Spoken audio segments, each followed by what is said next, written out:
मोदी सरकार का अंतरिम बजट विकास के पथ पर देश को आगे बढ़ाने वाला होगा, यह कहना है मध्य प्रदेश के उप मुख्यमंत्री राजेंद्र शुक्ल का। जबलपुर प्रवास पर पहुंचे उप मुख्यमंत्री राजेंद्र शुक्ल ने लोकसभा चुनाव से पहले संसद में आज पेश होने वाले मोदी सरकार के अंतरिम बजट को विकास के पथ पर देश को आगे बढ़ाने वाला बताते हुए कहा कि मोदी सरकार का बजट गरीब कल्याण और अंत्योदय पर आधारित बजट होता है। इसलिए केंद्र सरकार का संतुलित बजट देश की जनता को देखने मिलेगा।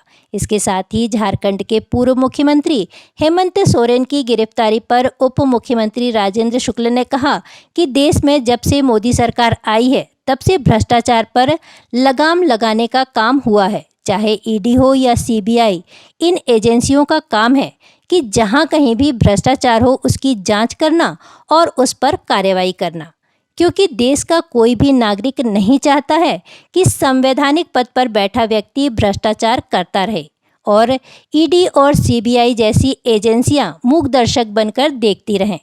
मंत्री राजेंद्र शुक्ल ने लोकसभा चुनाव से पहले ईडी और सीबीआई के दुरुपयोग के विपक्ष के आरोपों को नकारते हुए कहा कि केंद्र की मोदी सरकार लगातार भ्रष्टाचार को कुचलने का काम करती आ रही है और इस तरीके की कार्रवाई आगे भी जारी रहेगी। वहीं राहुल गांधी की भारत जोड़ो न्याय यात्रा से महागठबंधन के सहयोगी दलों के किनारा करने पर राजेंद्र शुक्ल ने कहा कि राहुल गांधी की लोकप्रियता लगातार घट रही है। यही वजह है कि महागठबंधन के घटक दल उनसे दूर हो रहे हैं। मेडिकल में भी आप बैठक करेंगे, क्या सौगात रहेगी? अभी तो चर्चा होगी, वहाँ क्या कमी है उसको समझेंगे।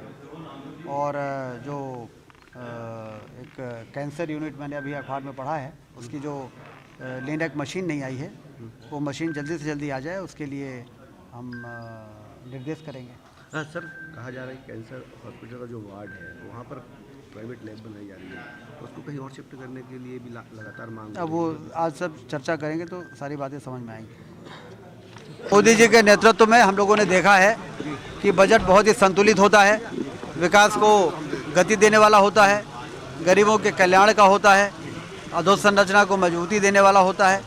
तो इसलिए इस बार भी मोदी जी के नेतृत्व में देश को विकास की ऊंचाइयों पर पहुंचाने वाला और गरीबों को राहत देने वाला बहुत ही संतुलित बजट देश की जनता को देखने को मिलेगा।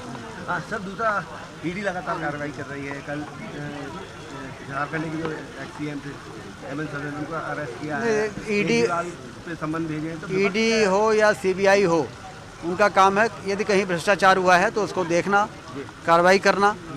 क्या कोई देश का नागरिक ऐसा चाहता है कि संवैधानिक पद पर बैठे हुए लोग भ्रष्टाचार करते रहें और ईडी और सीबीआई मूक दर्शक बन के देखती रहे? मुझे नहीं लगता देश के किसी भी नागरिक को ये ठीक लगेगा। सर, लेकिन विपक्षी कह रहे हैं कि चुनाव के पहले जो है ईडी का इस्तेमाल कर रही है सरकार।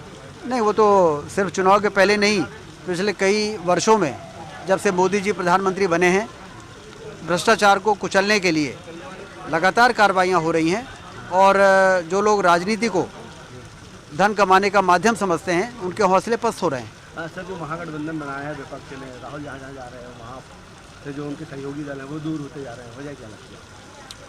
उनका कोई राजनीतिक आकर्षण नहीं है और इसलिए लोग समझते हैं कि राहुल जी के साथ जुड़ेंगे तो कोई हमें कोई राजनीतिक फ़ायदा नहीं होना है, इसलिए लोग उनसे दूर हो रहे हैं।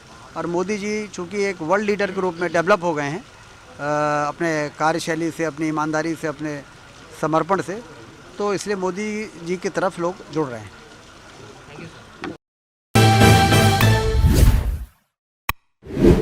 हिट वॉइस चैनल को लाइक और सब्सक्राइब करें